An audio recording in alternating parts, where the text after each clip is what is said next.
7 years on, the event had lost 3 heats, and the defending champion was Junior Wayman. A wet and soggy Heat 1 of the 6-race programme went to Peter Falding, who was favourite to take the title due to his near-total domination of the racing so far. By this point in the season, Peter was drawing away from all competition, with 6 final wins by June the 12th, and was even 90 points clear of John Lund. Giving Peter some worry in Heat 1 was local hero John Wright, who had just been promoted to Red Top. Paul Harrison was 3rd, Phil Smith 4th. Heat 2 went to number 5 will climb Junior Wayman. The long-time leader was White Top Jason Holden. Everything happened on lap 13 though, and Jason went in the fence with Dave Johnson and John Lund following Junior over the line. Heat 3 went to Kev Smith, who disposed of the fast Paul Higgins with Phil Smith and Falding runners up. Phil Smith went on to be the surprise winner of Heat 4, and suddenly the Huddersfield Blue Top had a pole position start as a possible British champion. By now the track was thoroughly dry and set the scene for the season's biggest rollover, when Rob Cowley drove up and over Fence White Top on the Pitts Bend, the same place that Frank Cassini had rode a few laps earlier. The last heat went to Yellow Top Jamie Potter and 383 Dave Johnson. With the grid drawn up for the 1993 British Championship, potential winners were separated into 2 groups, with Phil Smith, Falding, Platts, Paul Harrison, John Wright and Dave Johnson, separated from the rest of the grid by Yellow Top's Higgins and Potter on row 4. The British Championship is commentated on by Dave Edwards. Before the race, Rob Hughes talked to the pole sitter Phil Smith. 109 Blue Top Phil Smith with Peter Falding in a 33 car alongside.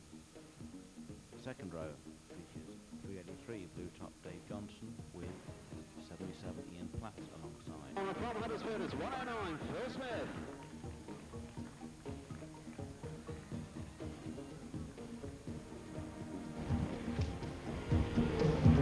Conditions here at Long Eaton Stadium tonight for the British Championship. The conditions are just going faster and faster. Nothing better to show that than heat number 4, win by 109 Phil Smith. Well done, Phil. Thank you very much. I just hope they don't get any faster. I don't think I can cope with it. Well, if you'd just like to just give us some brief details about the car. You've modified it a touch for this year. It's for sale. Anybody that wants it, come and get it bought. But what have you actually done with the rear end? Has it, that modification helped in a lot, particularly with the conditions in that race? I don't really know because we're still trying. It seems like everybody's using this type of suspension, so we thought we must have to. Whether we've got it right or not, I don't know. We obviously got it right in that one. You got a good break in that heat, didn't you? I think so, yeah. I didn't see a right lot of what happened. Everything's been crash. Yeah. So I don't really know what happened. I was just there and nobody in front, so away I went. So how did you feel that you were getting the bite on it on the shale? Was it proving satisfactory? Is it shale out there? Well, just about in that race, wasn't it? It looks like tarmac. Yeah, it's really dry and really hard. It's more like tarmac than shale now. Which is a surface you actually prefer, is that right? I'm not really bothered. I'll race on either. And chances for the British title. What do you think now, Phil? Every time I get up front row, I crash out first corner. Watch for me. All right, well, if that's a prediction, we'll see how you get on. Yeah, I'll see you end at first straight. Cheers, Phil. Thanks for your time. The 1993 Stocks Line British Championship is underway. Phil Smith and Peter Falding dive down towards the first turn with Paul Harrison pushing in behind, and Phil Smith's gone straight on, and so's Dave Johnson, and it's Falding who leads them. Mark Gilman's gone out wide towards the fence in 21. So the sort out continues down the back straight, but 1 or 2 have gone clear, and it's Peter Falding who leads them into the home straight in 33. From number 2, Paul Harrison, at 128, John Wright. Big tangle down on the pit turn. 1 or 2 drivers in the heat from the back end of the grid. Jason Holden goes through in 38 with a train of cars in behind. Now the defending champion, Junior Wayman, has gone. Bobby Burns has blown a back tyre, 471. He's gone. And it's Falding the leader. Paul Harrison second and John Wright third as they come through down the home straight. So the leaders are down on the pits turn. One in the fence down on the back straight as Peter Falding completes another lap. Paul Harrison second and John Wright third. Ian Platt's in 4th place, and then Bert Finnegan is 5th and James Potter 6th, and Dave Johnson 7th, and Phil Smith is 8th. And it looks as though Phil Smith's got problem with that car. Lots of sparks coming up from the front end of the 109 car as he goes on through down the back straight.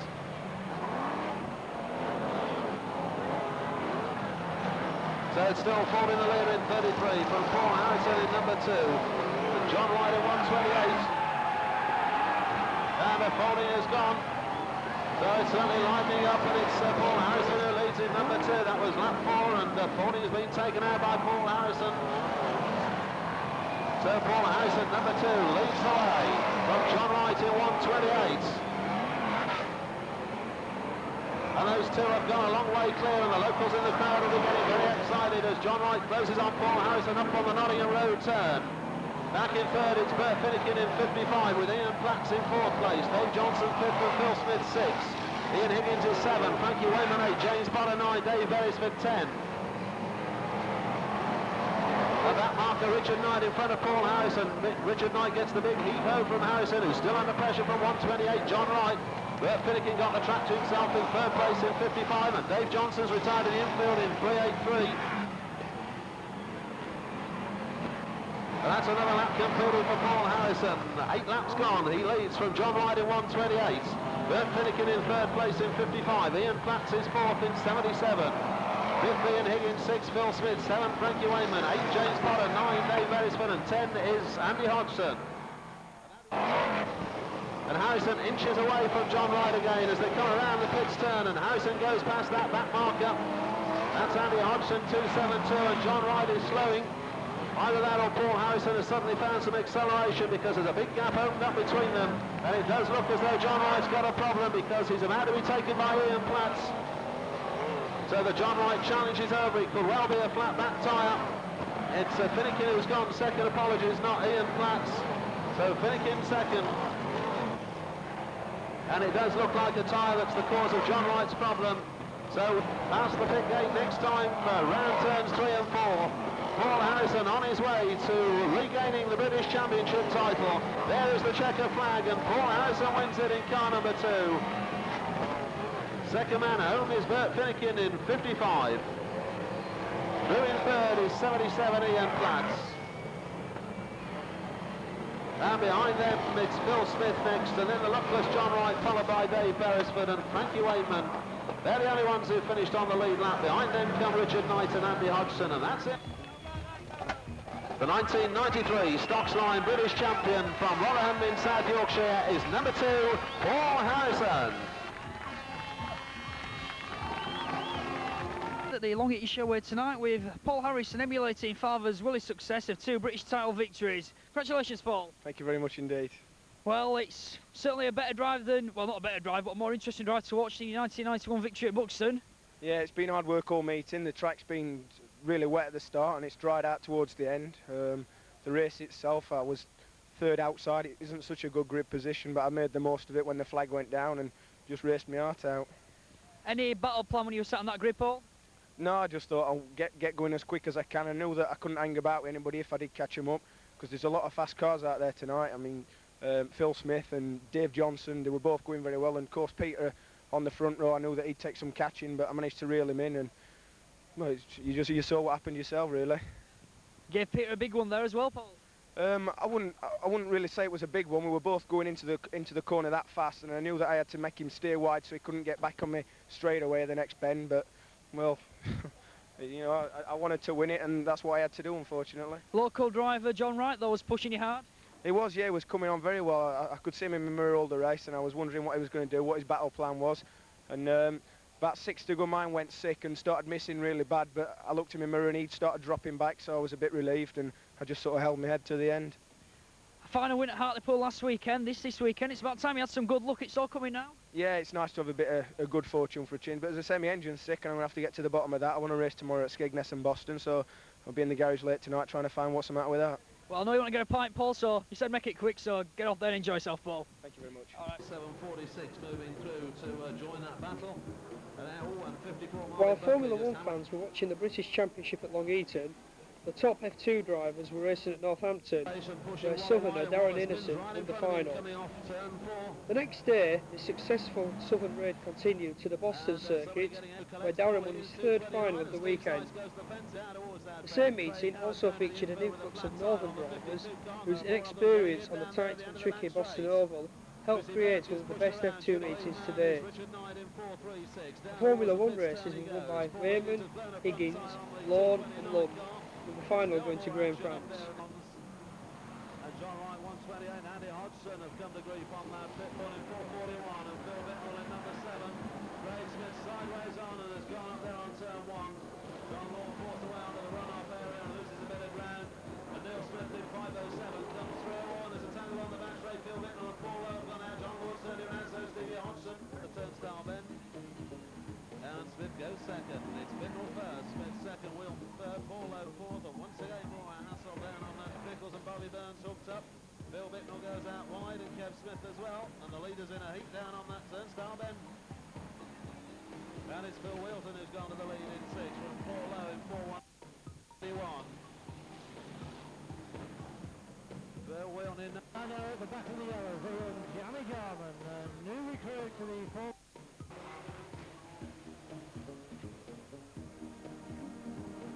As the top 8, we're looking for the top 8 finish today in Brisca. And those 3 blue tops really hammering it in, and Mike Ives and Kev Smith and Joe Waller, number 10, the first man away. Quite a few in it. Alan Skaman second, Ford is third in 113, and then 335, Markwood all and Darren is centre, and there's a shunt on that bend. Some of the leading group gone. Tremendous tussle those two are having, and Innocent puts a bump in on Maidlow at the end of the home straight.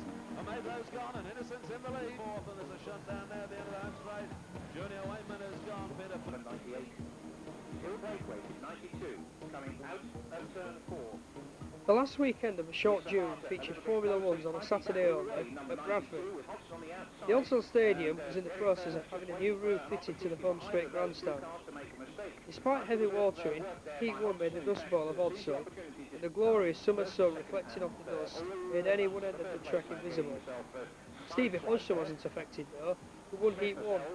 Other races went to John Long and Junior Wayman. In the final, Peter Falding introduced his brand new shell car, complete with sprint car style from Aerofoil, a common sight by the end of 1993. Falding was in a class of his own in the final, winning by a good margin over John Long, chasing Lisa Harter over the line in the Grand National. The end of June saw Peter Falding with 600 points, leading John Long and Junior Wayman with about 100 points between each. Peter now had the only superstar average above 30, and Junior Wayman now tying him for race wins. Just look at those 2 cars that just went straight out the bumper again. Checkered flag time for Peter Falding in car number 33, and it is going to be John Lund who crosses the line in second place on 5, and 226 Mark Webster, one on the outside with David Coulson in car number 86. Roger Bromley in number 24, using the bumper on back markers and going through them beautifully there, not standing about or hanging around, standing on support up there, shoves the cars out of the way. Lisa Harter goes banging through there. Is she going to get caught up? It looks as if the very last but one lap. The result will be declared on the last full lap.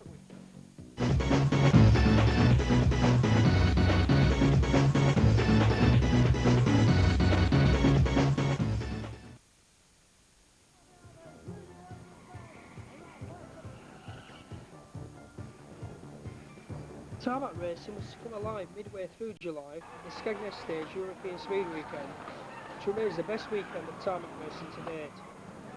Saturday night saw well over 50 cars racing the traditional 2-heat and consolation format, with ultra-competitive races going to all grades of drivers.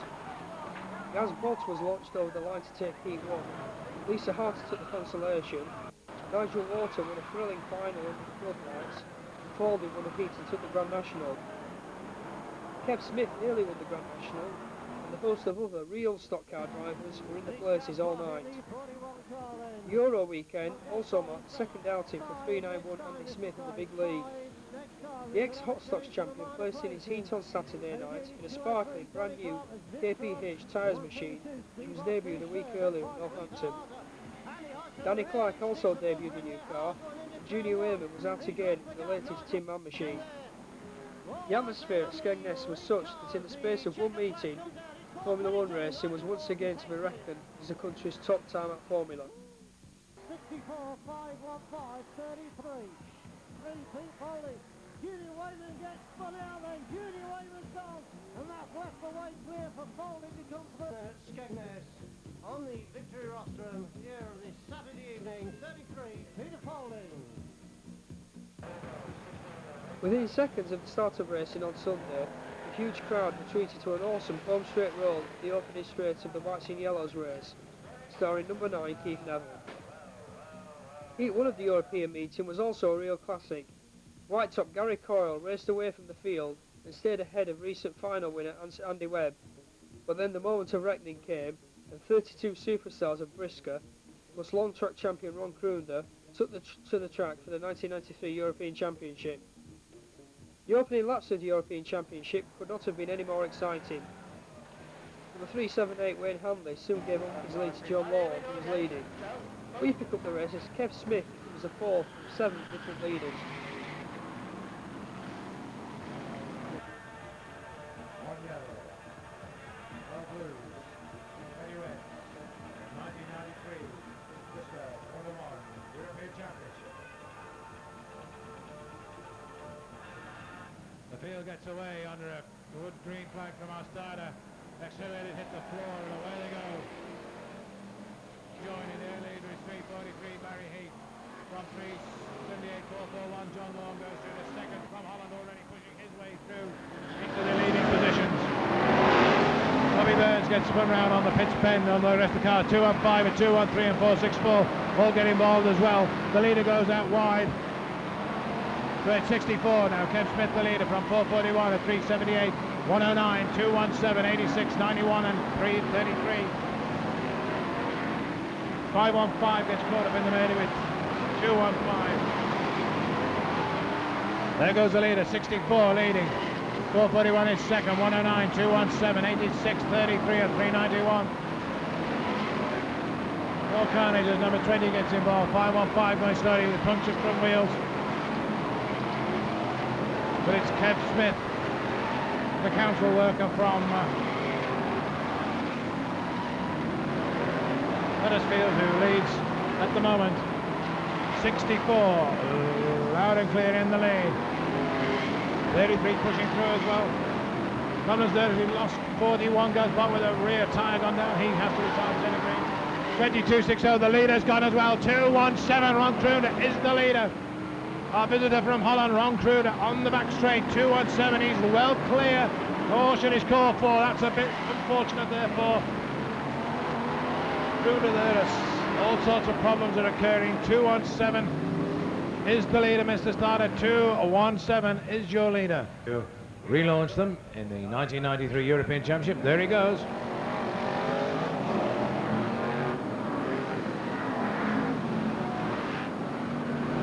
Well, the big field of cars cut down now to 15 cars only from 33. We lost 18. 217 from 422 from 53. Turner goes out, so Nigel Walton in 422 takes over the lead, but he's under pressure from 53 John Lund. Turner restarts at the back of the field. 422, 53, 33, 2, 55, 86. 501, 213. That's 113 and H217.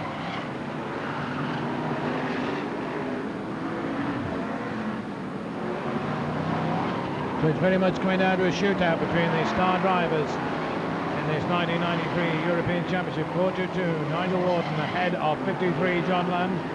Third place is 33 Peter Falding, then it's Paul Harrison in 2, Chris Elwood in 5-1. It's halfway this time, Steve. Union Jack time in this 25-lap European Championship. 422 from 53 and 33, then a gap to 2, 501, 86, 55. Then it's anybody else after that? I think it's 217 and 113, and everybody else is a lap down.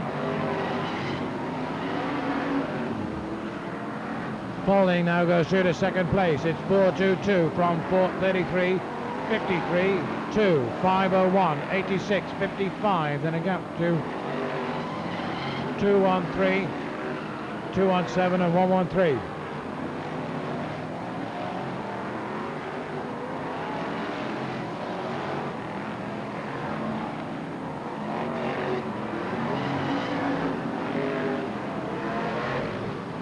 Falding and Warden. Lund under pressure for third place from 501 Chris Elwell, who takes third place away from him. Lund going very slowly for him in a championship event, so maybe he's got some mechanical problem. It's 4.22 from 33. The track is clear in front of them. Look at the corners, they're just a black band of the rubber these guys are laying down. These big powerful 7.5 litre engines. Some even bigger than that. Some have even got 9 litre engines. 53 gets T-boned there by Paul Harrison. He drops down another place. It's 4.22 from 33. Then it's 501 in third place. 2 is fourth.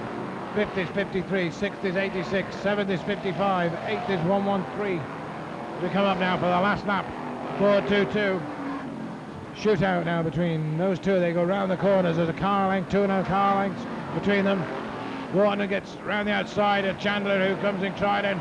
It's a muck and nettle attempt by Falding, and he goes wide, but Falding picks up a tyre, and Falding's in trouble. And who's going to be? It's Falding, 33 from 4.22 from 501 and 2, 53, 86, 55. Everybody else piling over the line there, and a tremendous last bend dive. Keep them going, Steve, keep them going. The place is up for grabs right down the list.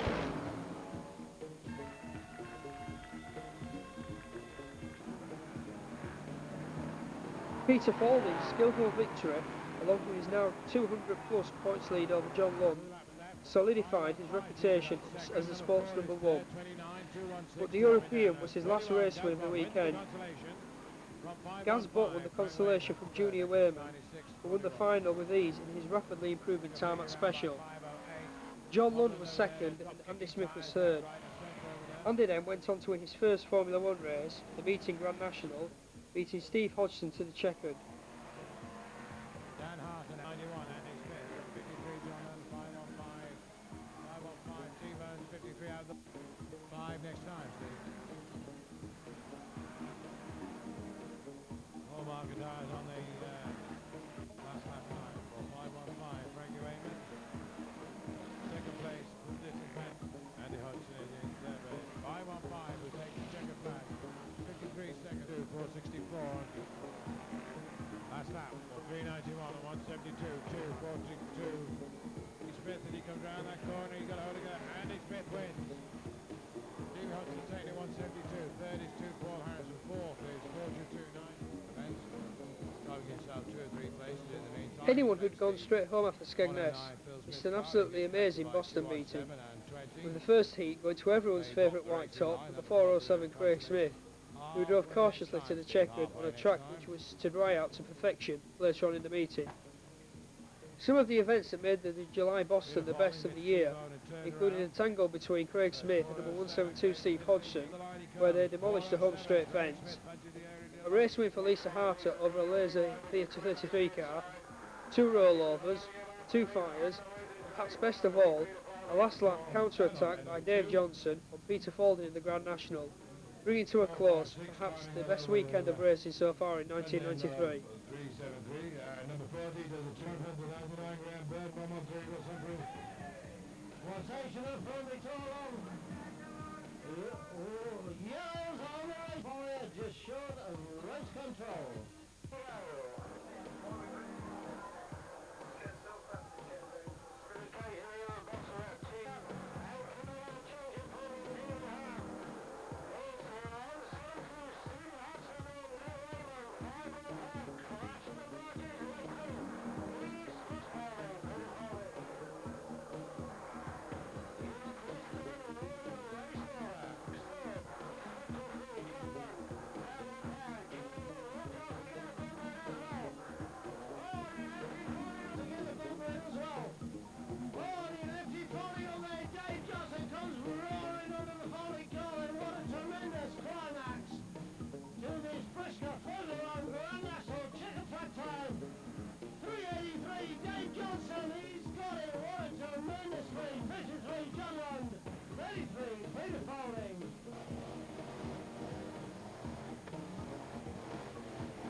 by side into the wall. Then comes 21 Hunter, 99 gram bird, 113 Russ Humphrey. 172 takes it out.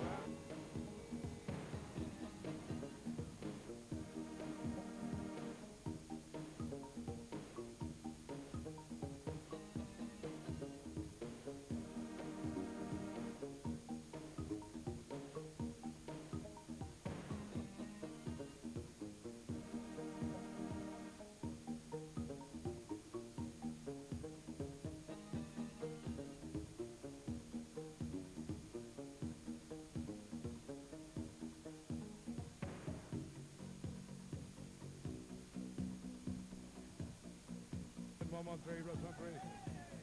Right from the word go. Oh, 441 John Romain really going into the water splash there in quite a big way. That was really second half of this one, and we're going to have a tremendous confrontation up from it all along. Yellows on the raceway, yellows at central.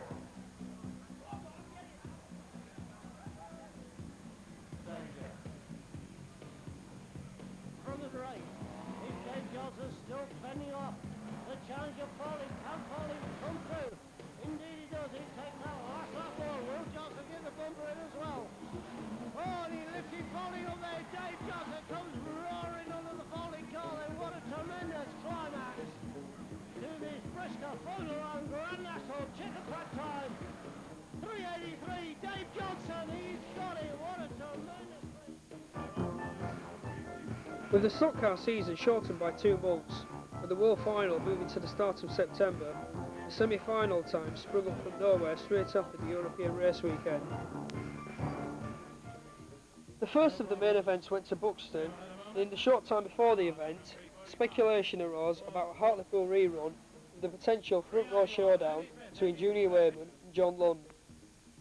Other starters at the front of the grid included Ian Platts and Jamie Davison on row 2, and similar to the British Championship, a row of lower graders in the shape of Barry Heath and Kev Smith separated them from a pack of mainly shale racers.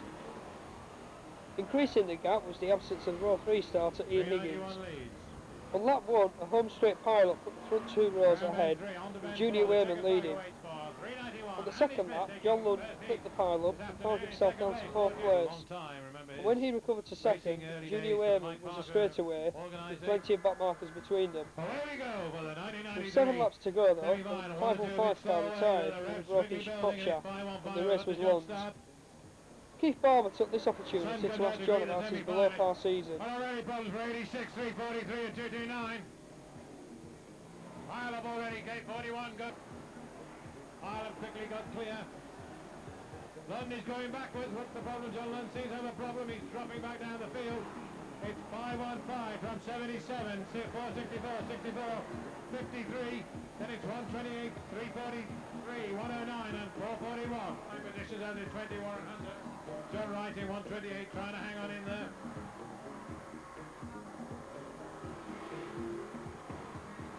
Well, this race is definitely not over yet. 515, 53, 64, 109,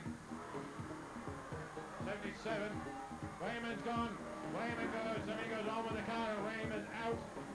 So John Lund is given the lead. 53 John Lund, but he's not that far ahead of.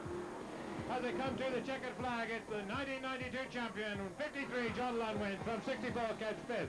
Then it's Phil Smith in 109, and then 70. Well done to John, proving why he is the world champion. Got John Lund here, who has won this semi-final at Buxton, much to, I think, John's surprise, as much as everybody else. Is that fair to say, John, you were surprised to win it? Yeah, pretty surprised. I didn't really intend to win it. I preferred to have young Frankie, you know, leading at the end. I think he'd be a good man at the front to, if Peter's on the front, you know, they might just sort each other out. But things never quite turn out as you might have liked them. Early in the race, you had quite a scare. Certainly your fans were scared out there as you tangled with other cars. What exactly happened, John?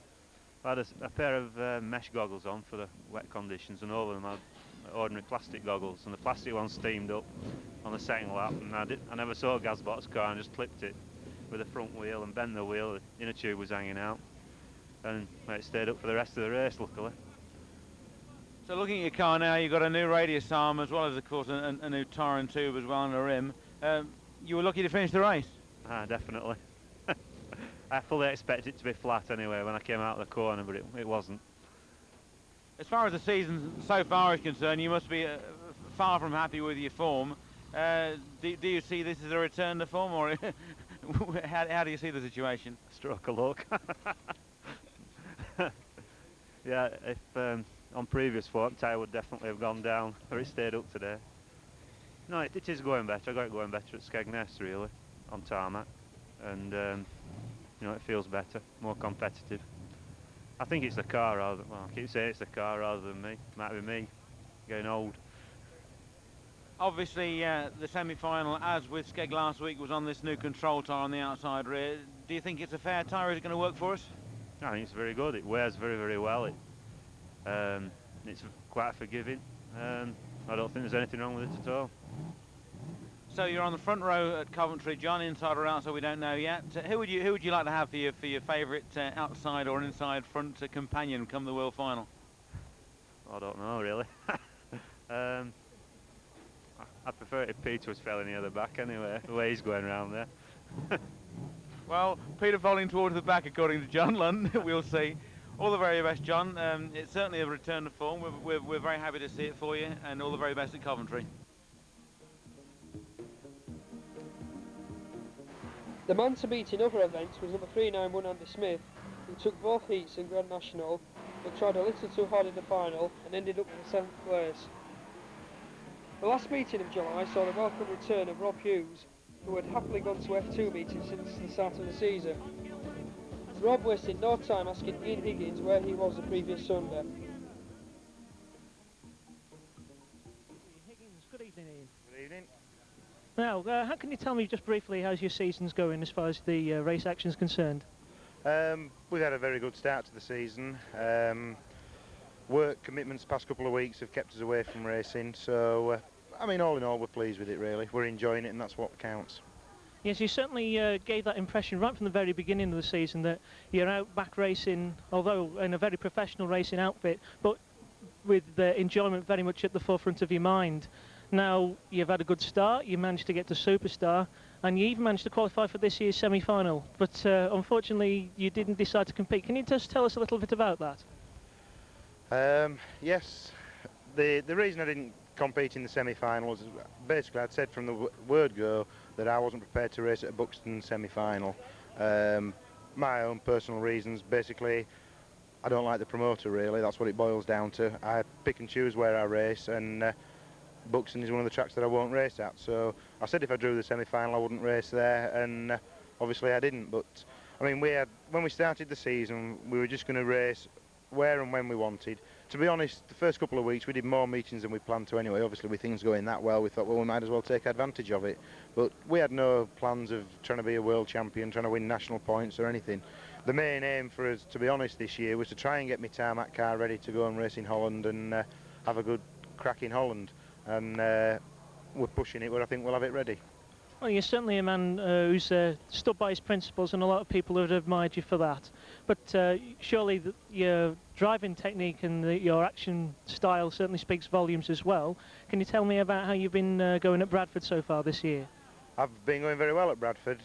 Heat and final first meeting. Unfortunately, I was lying 4th in the Grand National, got a puncture. The second meeting, won the heat, did nothing else all night. We had a bit of mechanical problems. Last meeting from Superstar I got 3rd in the heat, and I was unlucky I got tangled, but I like Bradford. It's a big fast track, plenty of bumper work, and you know that's the way I like to drive.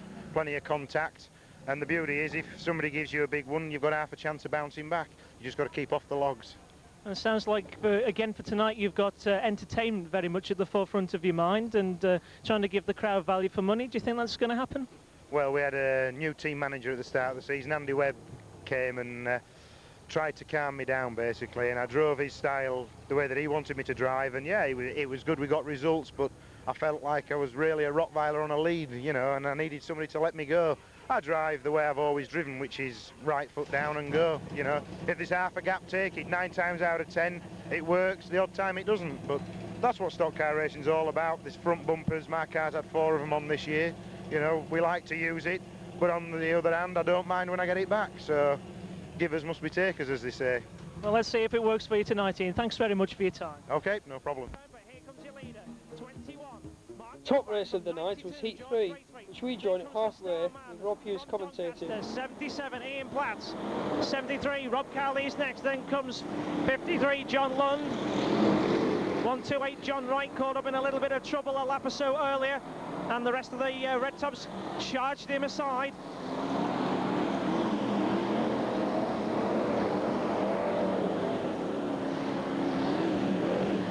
On for that second place, moving through turns 1 and 2, and 77 Ian Platts moving to second place. George Braithwaite in the thick of the traffic, under pressure from Nuneaton. 73 Rob Cowley, and he can't afford to hang about because he has the world champion and national points champion 53 John Lund right behind him now, pushing him right the way around the track, and down the back straight they go. Lundy, as always, looking for the points, because this season 33 Peter Falding has certainly stormed quite a march on the defending champion as far as the national points is concerned, and is about 200 points adrift on the charts. So every race quite crucial for the Clitheroe world champion.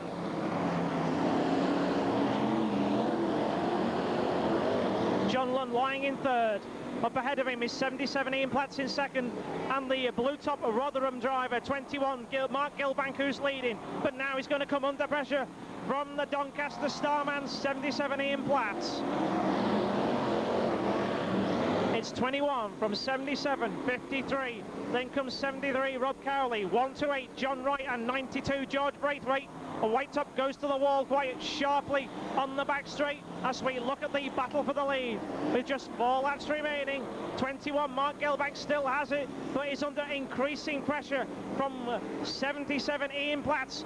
Look at him now, down the back straight, looking to put the bumper in, really throws the car sideways, moves through turns 3 and 4 as we move down to just 3 laps to go.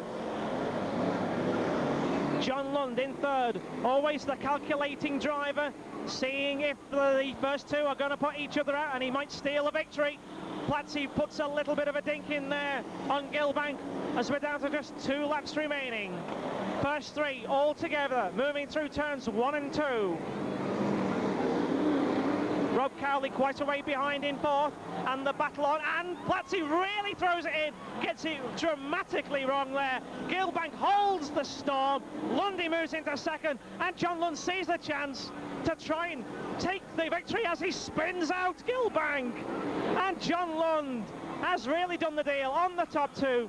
Plattsy made the mistake, as did Gilbank, and John Lund is in to take the checkered flag and steal heat number 3. Recovering well for that second place was 77 Ian Platts. In third, the Rochdale Cowboy is 52. Andy Smith, seen here in the Consolation, had now been a Tarmac race winner for over a month, and his first outing on show was one he'd rather forget. Rob Hughes had a talk to the sport's newest star pre-meeting. 64 is Kev Smith. Then comes the... It's 64, Kev Smith, there he is, moving through the pits turn now, having a good clear lead ahead of 391, Andy Smith in second place. Dave Johnson saw the opportunity, and Andy Smith goes out of the consolation race, tangling with 26, Ray Williams. Good evening, Good evening, Rob, how are you? Not too bad. Now, more to the point, how is yourself, and how is this brand new car of yours, which is creating an awful lot of interest around the Brisca scenes just at the moment? Well, the car's alright, I don't know about me. The car's good, I'm happy with it. I've only done tarmac up to now, basically, because we've been sorting a few problems out. You know, I thought we'd get it about right before we went on shale. It seems good, I'm very happy with the car, yeah. It's a whole different ball game to what I'm used to, but we seem to be getting there slowly, yeah. Now, you've came up through the ranks from mini stock and hot stock racing. You made a hell of an impact over the years, and it seems like, from what I can see of the car, you've incorporated, as far as the actual design of it's concerned, a few of your hot stock ideas. Is that true? That's right, yeah. I suppose once you build a car, whatever formula it's in, you know, your cars tend to look similar from there on in because you use the same methods. The roll cage is very similar, the bonnet's very similar, and the aerofoil is very similar. to the untrained eye, you know, that's the first thing you pick up on with a stock car. But as other than that, it's totally different. The suspension's totally different. You know, a big engine in it. I mean, it's a totally different thing, really. It just looks the same. Obviously, with the engine and the weight of the car being a lot different, it affects the balance as far as the suspension is concerned. Is that right? Yeah, it's true. The basic handling characteristics I have found are very similar to the hot stocks.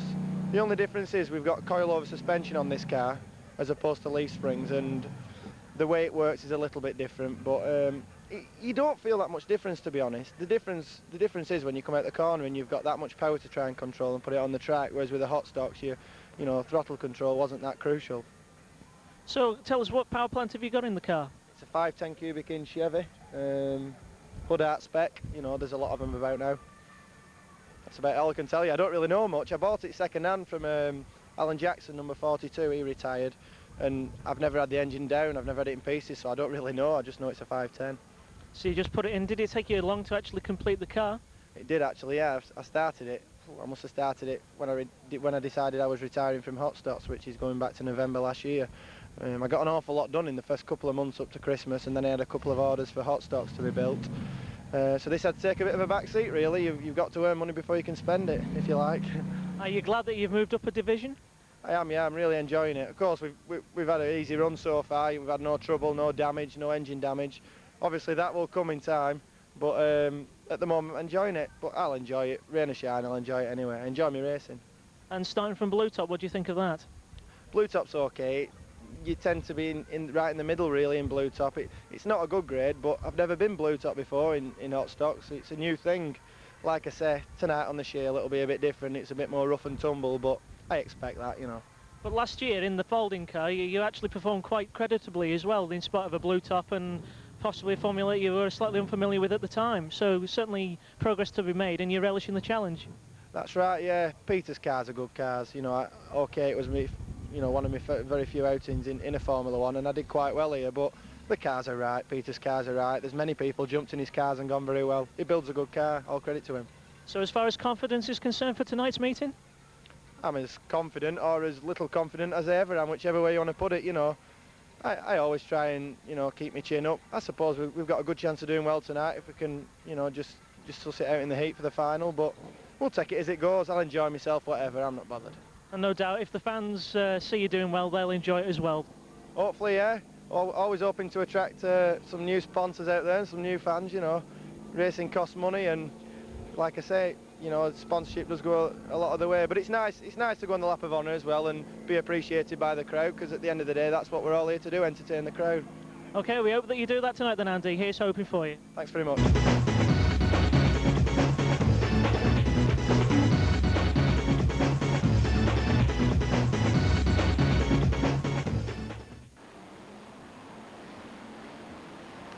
Peter Falding is the most successful second-generation Formula One stock car driver currently racing, with 8 years of Red Cup experience and a list of major championship victories, which include 2 World Finals, 3 long-track World Finals, and after 5 years of real effort, the Silver Stripes of National Points champion.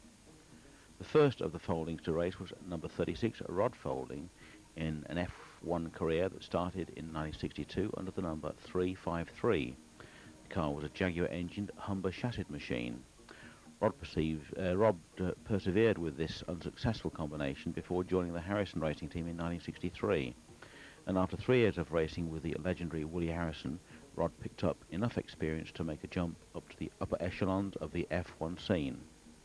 The event which triggered his leap from yellow to red was Aubrey Layton's retirement in 1966. Willie Harrison bought up the lion's share of the ex-World Champions equipment, but enough fell at Rod's feet to put together a typical 1960s racer. The car in question featured a 1960s square tube chassis and US Army Watt 2 axles, to which Rod added a Fiat 600 body shell and an Oldsmobile rocket engine. This is the car which would take Rod to red by the end of the 1968 season. So, on to the next stage of his racing history. Since Boxing Day 1968, Rod has remained a star-grade driver, but with occasional drops to blue due to almost annual engine blowouts, brought on by a tight budget. Rod carried on racing up to 1985, when he became racing team manager and occasional test driver for the 33 team. Highlight of the 36 Rod Falding era, results-wise, was a national points fourth in 1974 behind Stu Smith, John Hillam and Dave Chisholm.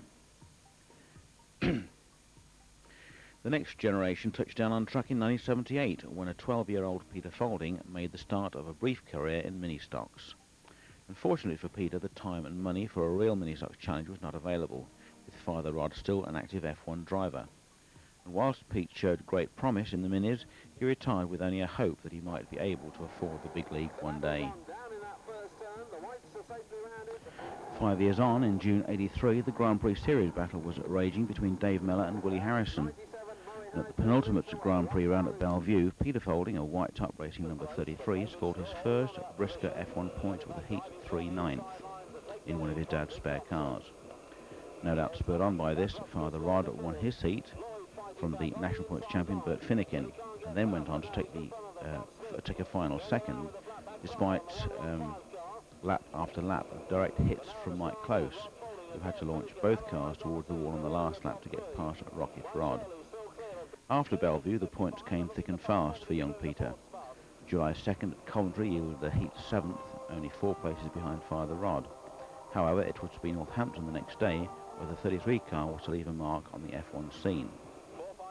The Stock Car Magazine meeting report reads as follows. Although Bert Finnegan again proved his dominance by winning the meeting final, an excellent drive came from white top Peter Falding, son of Rod Falding, which captured the crowd's imagination.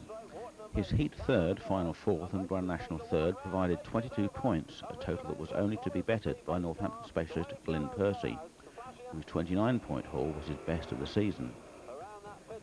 A week later, Pete took a heat third at Long Eaton and finished his first racing month with 36 points and a yellow roof. Racing from yellow was no experience for Peter, and as a consequence the points were hard to come by. But nonetheless, 4 months later, at the end of 1983, Peter had 94 points and his first race win, the Northampton Stage Novice of the Year Championship.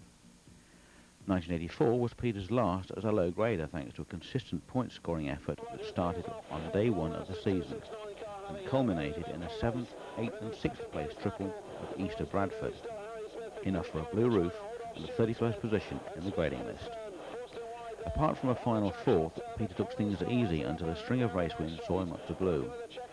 This started at Sheffield's August 13 meeting, when he took his first ever heat victory plus a 3rd place in the final.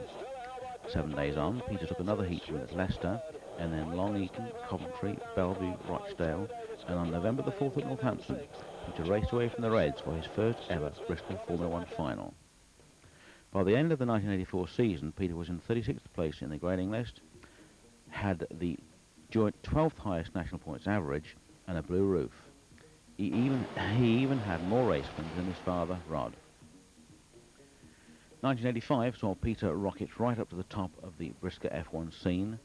In a brand new CF Booth car, Peter took heat and a GN second at the opening Northampton, a final third at Long Eaton, second at Skegness, and on his first trip to Hartlepool, a heat and Grand National third. All this was leading up to March 31st, where, at a twin consolation 68-car epic at Sheffield, Peter lifted the Willie Harrison Trophy, despite the yellow flag period which left him leading an awesome red-top train. When the race resumed, he simply powered away, leaving the likes of Wayman and Burns in the dust. Peter never looked back and won the massive support of the crowd as he passed the line. 6 days later, on April the 5th, Peter excelled himself once again, when he took heat and another final and the inaugural winner-takes-all £1,000 race at the April 5th Bradford meeting. By the end of April, 5 more race wins earned Peter the flashing lights of a superstar, less than 2 years after his Formula 1 debut. Many questions about to be answered. The rest of 1985 featured Peter in his first ever semi-final at Bellevue on July 14th, where he lined up on the outside of row 2 behind Mike Close, Frankie Wayman and Willie Harrison. Unfortunately for Peter, his lane had been heavily watered, and the rather on ace slid into the first bend with Harrison and Wharton. Peter recovered after an official complaint and was awarded 9th place. This put Peter on row 11 of the 1985 Bradford World Final, with Mike Close and Stu Smith starting at the front. As many will remember, it was Stu Smith who led out of turn 1, never to be caught. When the dust rose, the 212 car of Frankie Wayman was on its side. Peter was one of the cars to slow down for this, and by lap 5, Stu Smith was on his back bumper. One of the lesser-known aspects of the 85 World Final followed as the young Rotherham ace actually drove away from Stu Smith and finished in a well-deserved 6th place, a feat of driving which Peter improved on 7 years later. At this point in the season, Peter had 13 race wins to his credit, but the October 85 grading list saw him knocked out of the star grade by Richard Ainsworth. Peter then scored several seconds, including a runner-up spot in the National Points Championship, to put him back in amongst the superstars for 1986. 86 opened with medium averages and one final for Peter, but his consistent style kept his flashing lights and scored the Rotherham kid more World qualifying points than anyone else by the first count in June. 7 rounds later, he was second, and come July, Peter lined up on the outside of Road 2 with Frankie Wayman, John Toulson and Stuart Smith for company for the Northampton semi-final. After lap 1, Falding was 4th behind Wayman, Smith and Toulson. By halfway, Peter had taken Toulson and Frankie had hooked up with a back marker, leaving Falding second, with a closing Nigel Wharton in chase. A broken clutch slowed Wharton as he had just about caught the 33 car, leaving the finishing order Stu Smith in the lead, Peter Falding second and Nigel Wharton third. The 1986 World Final was one of the best of the 80s, with 5 drivers holding lead over 25 laps. Not surprisingly, Stu Smith was the favourite to win, and sure enough, the number 1 car exited turn 2 with an unassailable lead and a 4th world title seemingly on the way. Behind him, all hell was breaking loose. Row 5 starter Frankie Wayman had pushed Peter Falding hard into turn 1, where amazingly he scraped off the wires to lead Mick Noden and Dave Mellor into the back straight, with Nigel Wharton and Freedom Welters between him and the leader Stu Smith. Peter came one step closer to the front on lap 8 when Stuart Smith gave up his lead as he collected the spinning Russell Jobbing car on the home straight. On the back straight, on the same lap, Wayman hooked up with a back marker, Nigel Wharton spun into the turn 3 fence, and long track champion Freedom Welters went wide into turn 4. Peter rushed through, and suddenly the 20-year-old superstar was leading the world final. Falding only had to pass a lap down Dave Beresford to give him 15 pressure-free laps, and the 1986 World Championship checkered flag. In only his 3rd season of competitive racing, and at only 20 years of age, Peter Falding had become the youngest ever world champion. The rest of the year was short on results, but stock writers were full of praise for the new world champion who just needed a little luck to become a regular winner. 1987 started in New Zealand because, as world champion, Peter had won a 2-way ticket and car for the 87 241 World Championships. Peter's main contribution, as it turned out, was to be one of a blocker for Chris Elwell in what turned out to be a UK versus New Zealand team race. Peter's lack of success in New Zealand was to follow him to the UK, however, and 87 turned out to be the worst year ever for the new world champion. In the May regrading, Peter had gone from 4th to 14th in the national points, and a bad year got worse at Falding semi-final. Peter lined up on the outside of row 2 at the tricky Sheffield Oval, and before the opening laps were over, his axle was stuck in the fence. John Lund went on to win the 1987 World Final at Bellevue. By mid-September, Peter was back up to superstar, but he had the lowest points average and least race wins of any of the top 6. At the end of 87, Peter was back down to red top, with only 3 final wins and 11 heats. The opinion of the day was that Peter was too young for the gold roof, when although the final months of 87 saw a return to form, few disagreed. If 1987 was the year when young Peter became world champion, then 88 was the year when he began to drive like one. By June, Peter was chasing John Lund for the national points and had the 2nd highest national points average at 31, behind Lund's 40. High points of the early season included a March 12th final and Grand National 2nd, heat and Grand National at the first ever Hensford, a heat and final at Lund's home track of Aycliffe, and perhaps his most infamous race win to date at Hensford on May 15th. Falding followed heat winner John Lund home in the final and was leading the Grand National onto the last lap when a flying John Lund from a lap down started the challenge for the lead. On the West Bend for the last time, Falding let Lund inside, only to slam the world champion into the banked car of Mel Morris. Falding had denied Lund a 69 points maximum. From now on, the 33 car of Peter Falding would be Bad Guy at Brisca F1. A week later, Falding won heat and final at Crewe, heat and second to Lund at Aycliffe, and the final at Sheffield on May 23rd. But Peter Falding was not the equal of John Lund, who now led the grading list by an increased 400 points. This signalled Peter's submission in the 88 points championship, which was partly due to a visit to America to race with Rick Stanridge. But it was finished off well and truly when Peter incurred an arm injury in late season, which would mend just in time for the 88 World Championship. Falding and Lund were now revered as the top two drivers in the sport, and their battle was to continue in the 1988 World Final. In a race which went down in history, the first 10 laps became one huge battle between Lund and Falding, with Lund putting Falding away hard enough on the West Bend to take the title. By the end of 1988, Falding had won a total of 36 races, including 7 finals. The one driver to beat this was John Lund, who won 93 races with 25 finals.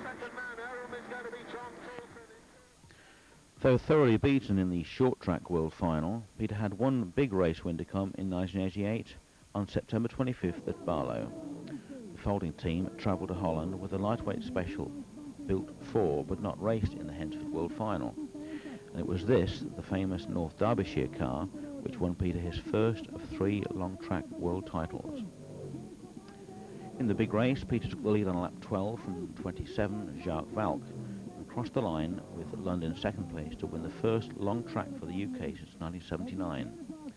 Peter then amazed the 10,000 plus crowd by taking the Jack class trophy as well, which he led from lap 8 from the back of the grid, and then the meeting final again from John Lund.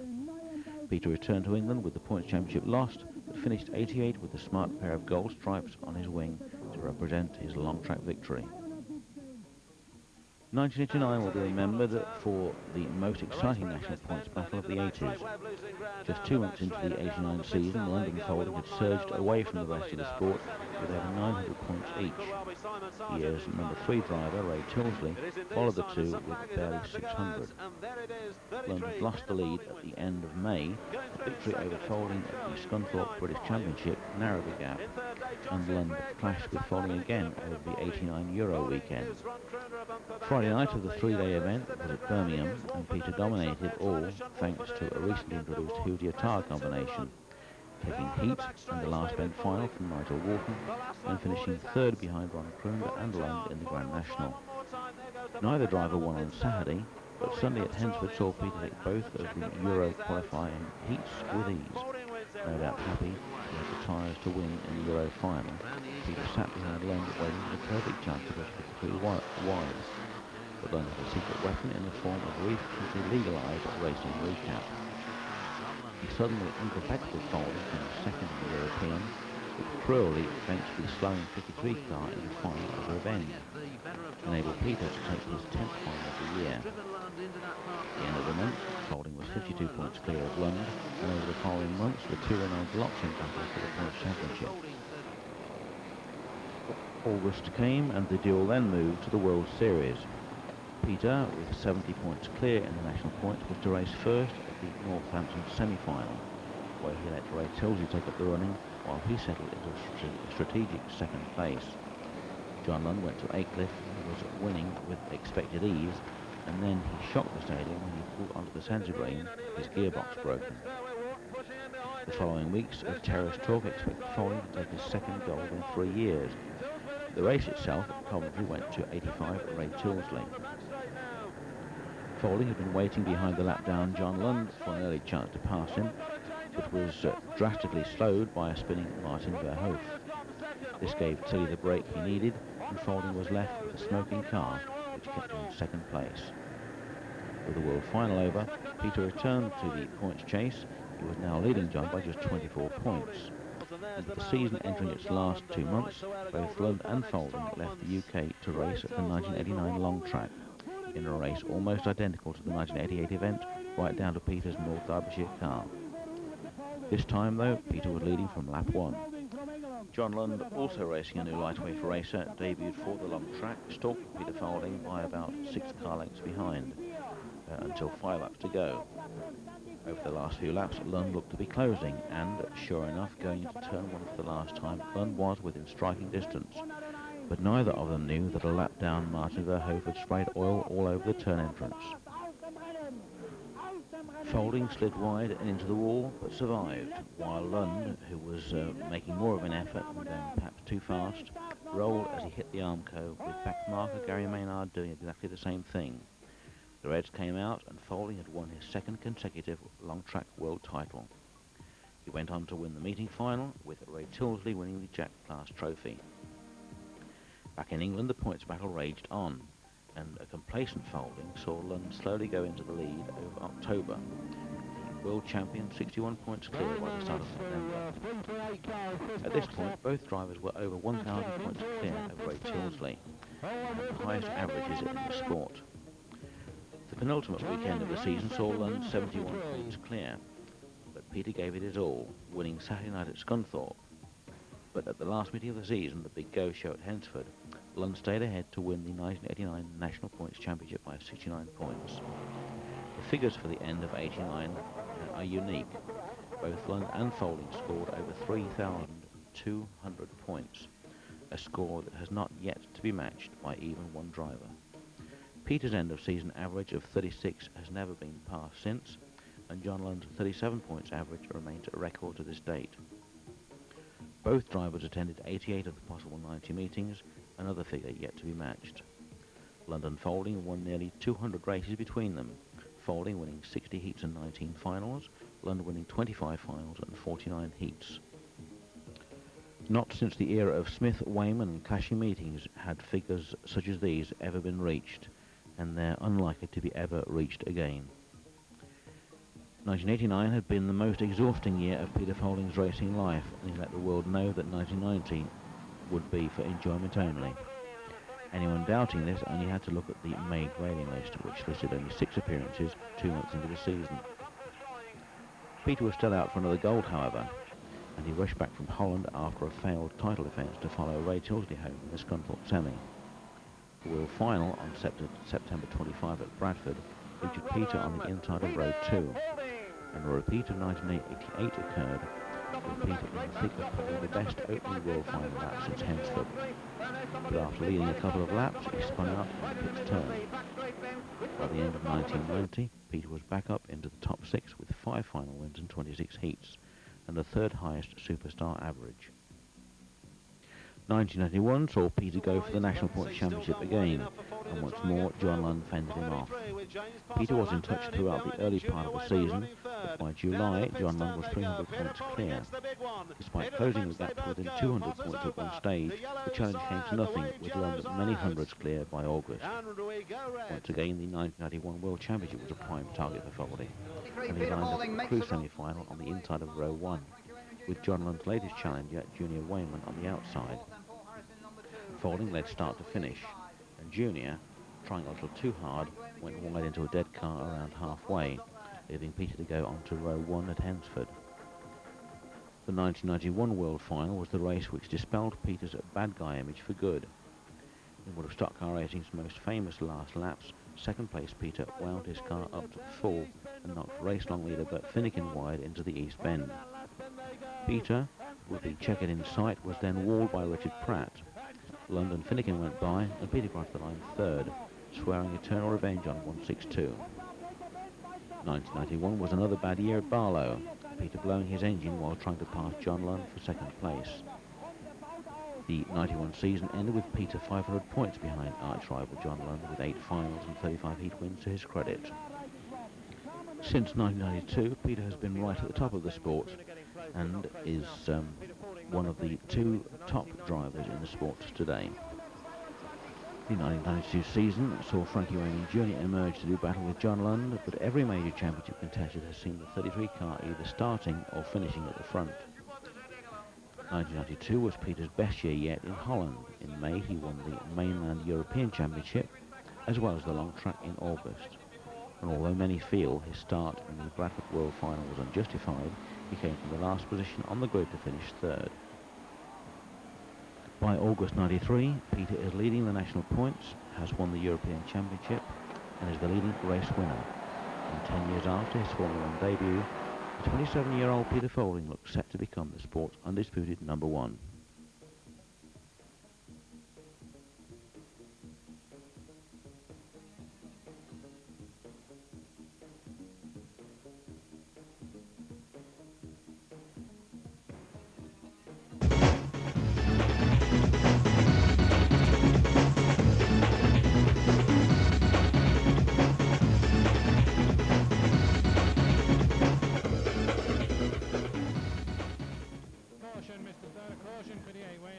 The second 1993 semi-final was at Skegness.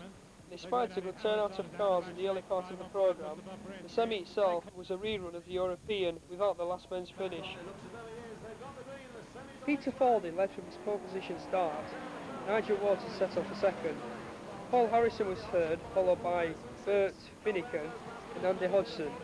Further down the grid, Chandler, Steve Hodgson, Cowley and Murray Harrison failed to finish. The rest of the programme saw Junior Wayman win the final unopposed, and Andy Smith in top form once again took the consolation, the second to Waters in the Grand National. Whilst the meeting was quite a good one, it just wasn't the equal of the European weekend.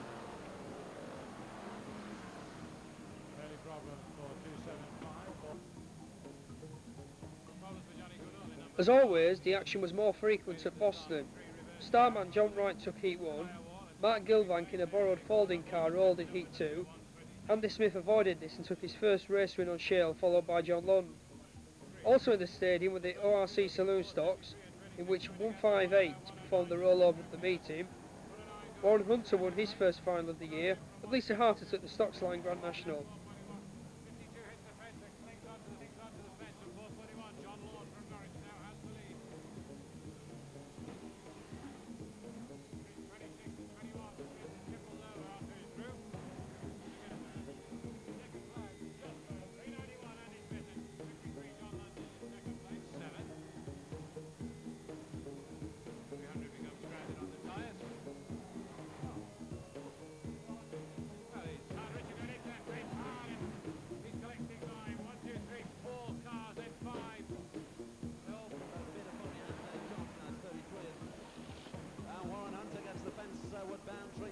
The consolation semi-final meeting at Long Eaton was one of the best Long Eaton sessions of the season yet.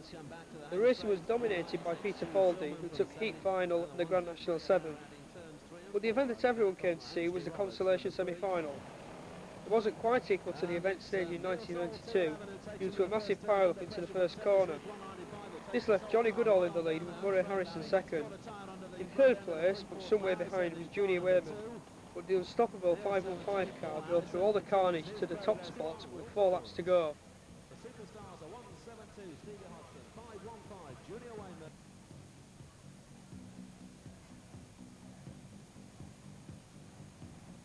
Here we go then, and the starters order, that's the green, it's commentary on us for the 19, and they're on track. And problems down there, he's tangled out with Phil Will, number 6, he's taken over Crumner, Ray Williams, they've got to the fence in the heat, the Blues have caught out, Joe Joplin's gone, Craig Howard. And the Star Raiders in trouble, and there's all sorts of problems on turn 1. Murray Harrison's man in 7th, it looks like Rob Cowley with Stevie Hodgson 8. 5, there's Chandler, hammers that bumper in hard on Junior Wayman and Jeff Nichols. But Junior Wayman rides it well, and he still holds out. Phil Wilk is spun out by Junior Wayman at the front and clear from Des Chandler, who's working hard. Stevie Hodgson and Rob Cowley continue the swap bumper work. Hodgson sideways on, and Cowley's taking him on the Nottingham Road to Hodgson, but he's okay, he's still motoring forward and takes the lead down the back straight. Murray Harrison gets in for Coventry or Settle. Here they come into the home straight. It's going to be Junior Wayman and Murray Harrison on the back of the grid. Some of the best racing of the evening came from Mark Gilbank in a borrowed Peter Falding car, where he was hotly pursued by Warren Hunter and Barry Heath. All three came together at the halfway point in the consolation.